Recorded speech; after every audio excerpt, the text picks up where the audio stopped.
Hey, what is going on, everybody? How are you all doing today? I hope you all are having a wonderful and fantastic day today, and if not, hopefully you all will have a better tomorrow.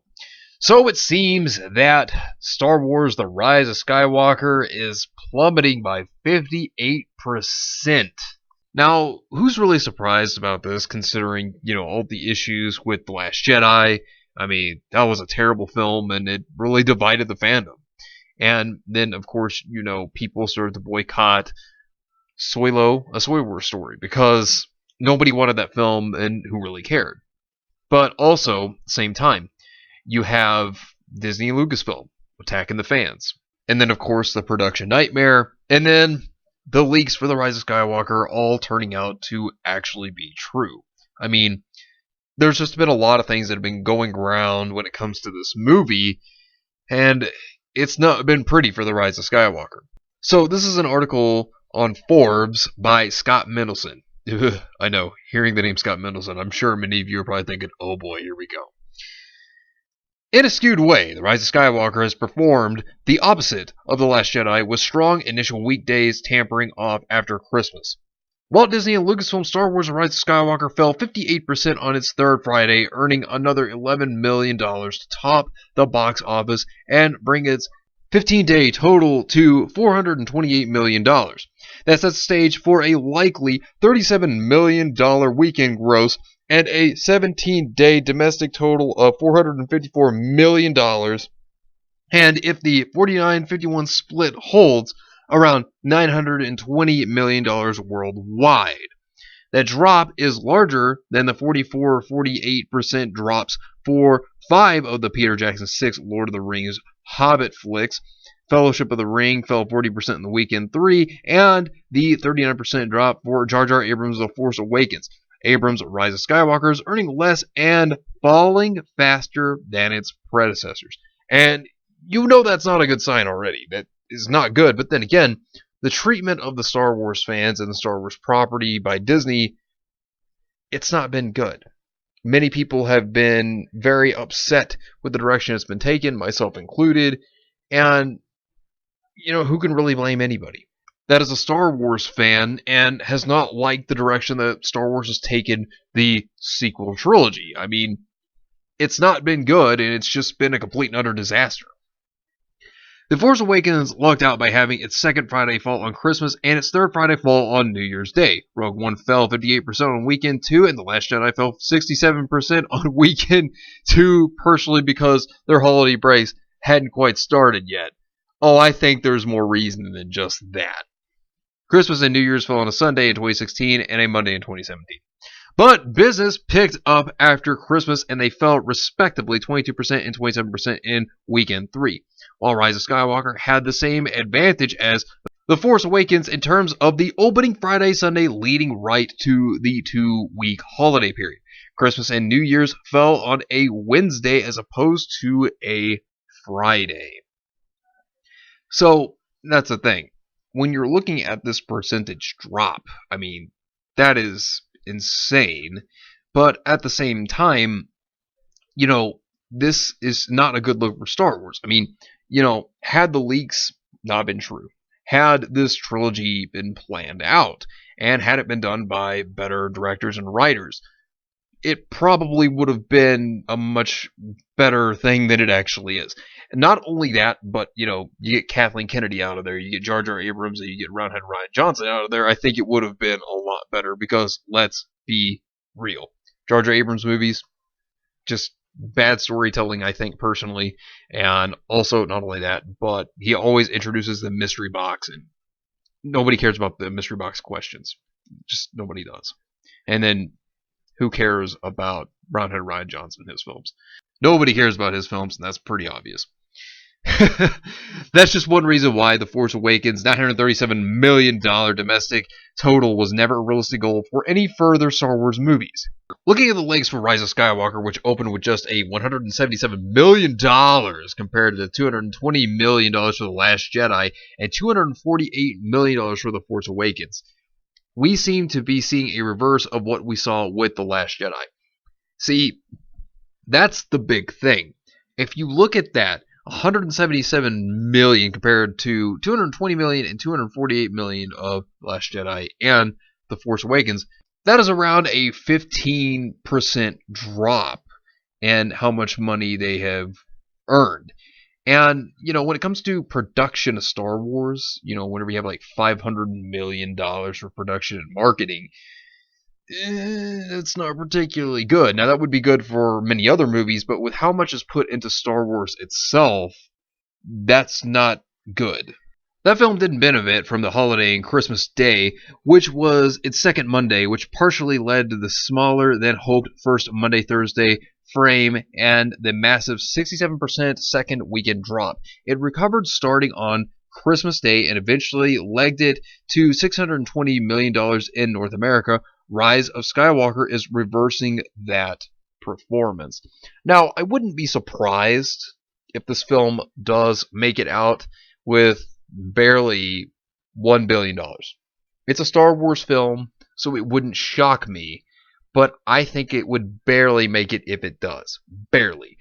And that's not looking too good for Star Wars, especially if you look at the records of the sequel trilogy films before this one. So, Rise of Skywalker isn't looking too good. The sci-fi sequel led right into the holiday period with weekday holds on par with The Force Awakens. This led to initial hopes that it would do what Star Wars prequels usually do and end up right between Force Awakens and Last Jedi. However, it leveled off after Christmas and frankly never quite recovered. Chalk it up to word-of-mouth reviews, disinterest, and repeat viewings competition from Jumanji the Next Level. Okay, the only reason why I think Jumanji the Next Level would be competition for Star Wars is probably because of families. But that's the only reason why I can see Jumanji being competition. Although it's funny because that's what they wanted. And Little Women, no. That movie's doing terribly anyways. It's tanking. No, I don't know why anybody would find that to be competition. Or the whole fewer people go to the movies just to go to the movies variable. But a more advantageous holiday calendar barely helped Rise of Skywalker, and after kids go back to school on Monday, all bets are off. Now, think of it as, when you look at trilogies, right, usually the first one starts off to be one of the strongest, if not the strongest. You have the middle in the trilogy, the middle movie, and it doesn't usually do as good as the other two. And then when you have the finale come in, the final movie, it will either A, do just as good as the first film, or B, it will gain more money than the first film. So it's either the final film makes it, or it stays on par with the first film. But in this case, no. I mean, there are some instances where the final film's not as good. I mean, Back to the Future 3 is not as good as the first two, but, I'm just saying. Best case scenario is a domestic finish between $545 million and $565 million. The worst case scenario is around $515 million, but that will depend on how it holds up over the next few weeks. Competition is comparatively light, with Jumanji the Next Level earning less than Welcome to the Jungle and Cats. Cats. Oh, the movie's no. Cats. Proving to be no Greatest Showman. If anything, the biggest threat to Star Wars 9 is Frozen 2, which is yet more evidence that Disney should have pushed the Star Wars finale to 2020. A $515 million to $565 million domestic and $1 billion plus worldwide gross for Star Wars 9 would have meant a lot more for Disney in 2020 than it does in 2019. Now, here's the thing. While, yes, you could have pushed the movie back, but I think a lot more people would lose interest by that time, as well as knowing of the leaks, as well as the production nightmare. I think a lot more people would be more turned off to the idea of the movie being pushed back a year, and I think Disney overall would have lost out. But Scott Mendelson does have a point with pushing the movie back a year. But hey, leave it to CBR, because the next thing is, as we've known for the past 2 years, Star Wars fans are still getting attacked. CBR.com has an article saying, Star Wars, it's time to accept the real problem is the fans. How many times as Star Wars fans have we heard this? It's always the fans' fault. It's the fans. They're the problems.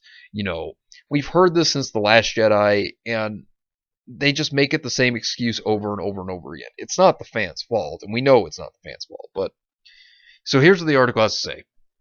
There are many legitimate reasons for not liking the recent Star Wars sequel trilogy. How you feel about a story is a matter of taste. Fair. That's fair. The Star Wars franchise has existed for more than 40 years, and it means different things to different people.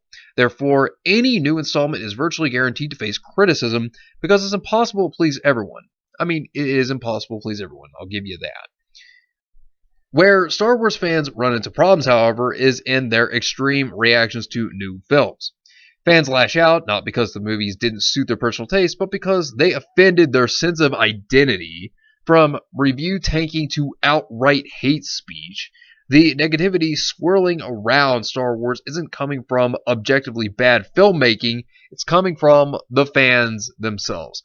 Okay, that's not true. It's not coming from the fans. It's coming from the people who make it themselves. I mean, look at Roundhead Ryan Johnson's tweets. Look at all the people at Lucasfilm that attack the fans. I mean, it's just a mess. And to say it's the fans' fault? Yeah, I don't think so.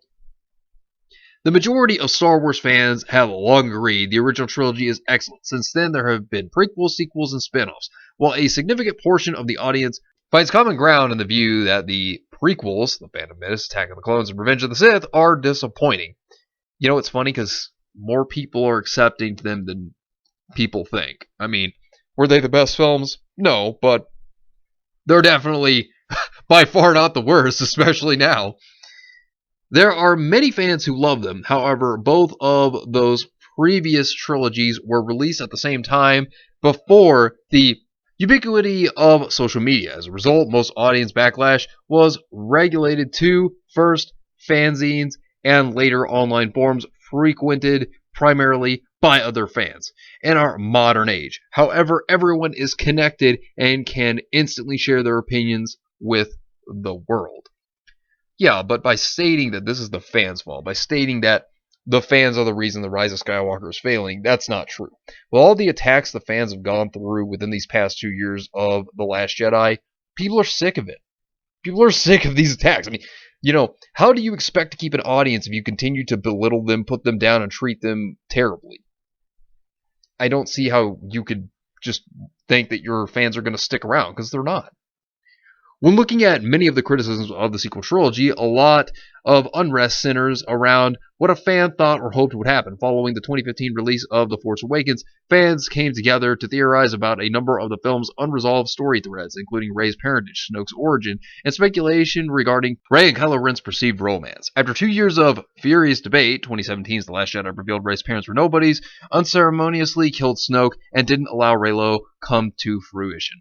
When the movie didn't go the way they expected, a vocal contingent of fans became angry. The review tanked sites like Rotten Tomatoes, harassed actors and filmmakers, and produced countless video essays chronicling the purported sins of The Last Jedi.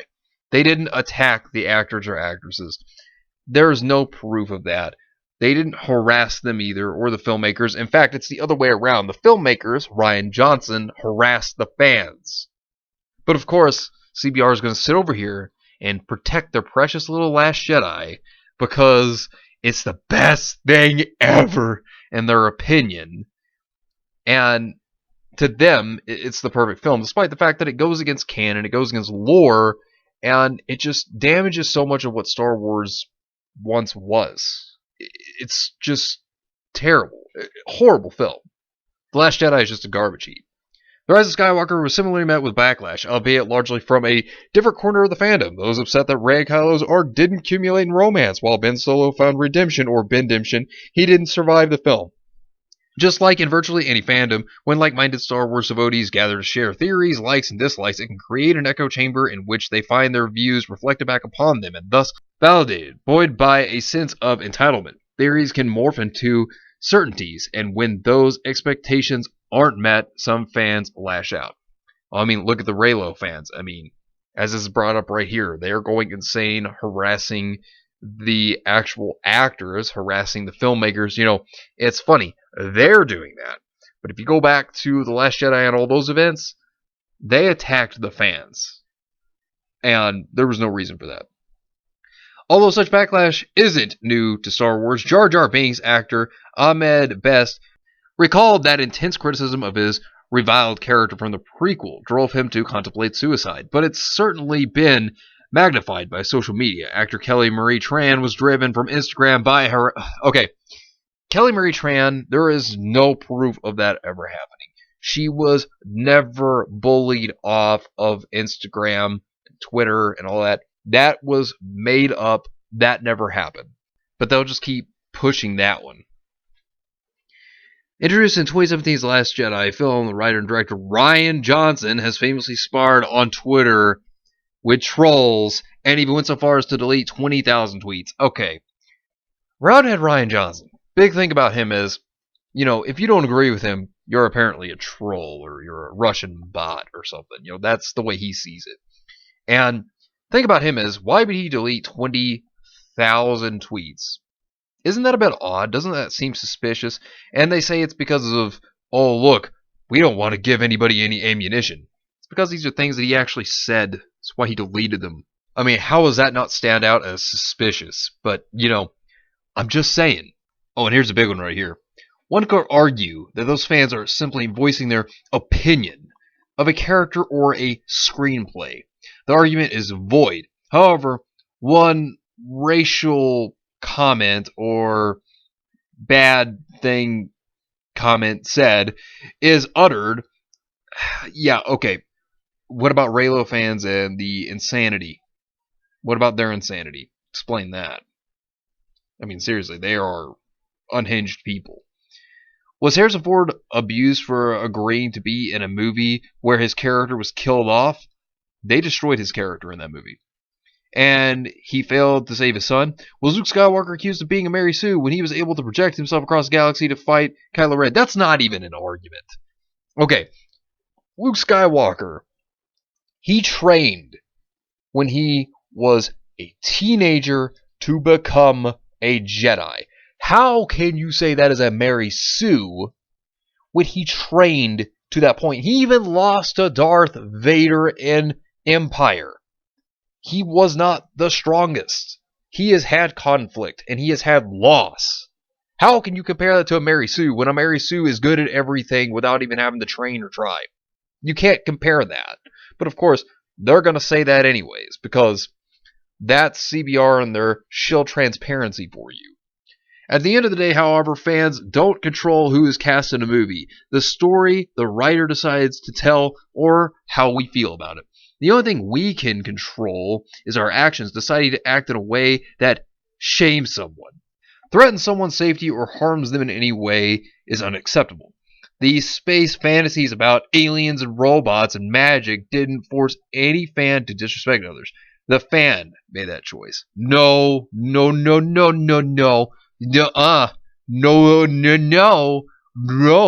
That was Disney. That was Disney and Lucasfilm and Roundhead Rian Johnson and Kathleen Kennedy. Don't even try to put that one on the fans. No, that is not true. They attacked the fans, treated them horribly. No. This article is totally wrong.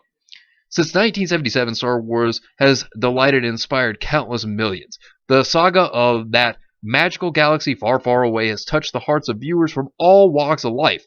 For a long time, women and people of color didn't get to see themselves. What? You gotta be kidding me. Anybody can relate to Star Wars. It doesn't matter. Now they can sit in a theater, look up at the screen, and see people like them being heroes and saving the universe from the kind of single-minded oppressors who have tried to keep them down in their own lives. That kind of representation or inability to accept story choices that weren't yours prevents you from enjoying the movie. Star Wars isn't the problem. Oh, no. Anybody can relate to Star Wars. That is a load of shit. It doesn't matter who you are. Any person can relate to the story of Star Wars and Luke Skywalker's story. No. This right here is nothing more than a way to try to get points from Disney so they can get into their theme parks and their movies for free or discounts. That's the whole reason this entire hit piece is here. I mean, seriously, CBR sitting over here trying to tell you just take the product, shut up, take it, like it, and don't give your opinions because you're not allowed to have one. That's basically CBR's mentality right here. You gotta be kidding me. This is absolutely absurd. See, look, journalists at their finest. CBR is so stupid. I'll be back again on Tuesday. Let me know what you think about this entire situation down below. Subscribe to the channel if you are new. And make sure you're still subscribed. Hit the video with a like if you enjoyed. And also share the video. Try to spread the word and get it out there. Because the algorithm in YouTube is not really trying to get videos like these out there. So it'd be greatly appreciated if you shared it on social media to get it out there. Follow me on Discord to stay updated on things and just to join a wonderful and fantastic community. We'd love to have you here. But anyways, I hope you all have yourselves a wonderful and fantastic day today. And remember, if today was not a good day, tomorrow could always be better. Take care of yourselves and everyone around you. And have yourselves a good one out there, everybody.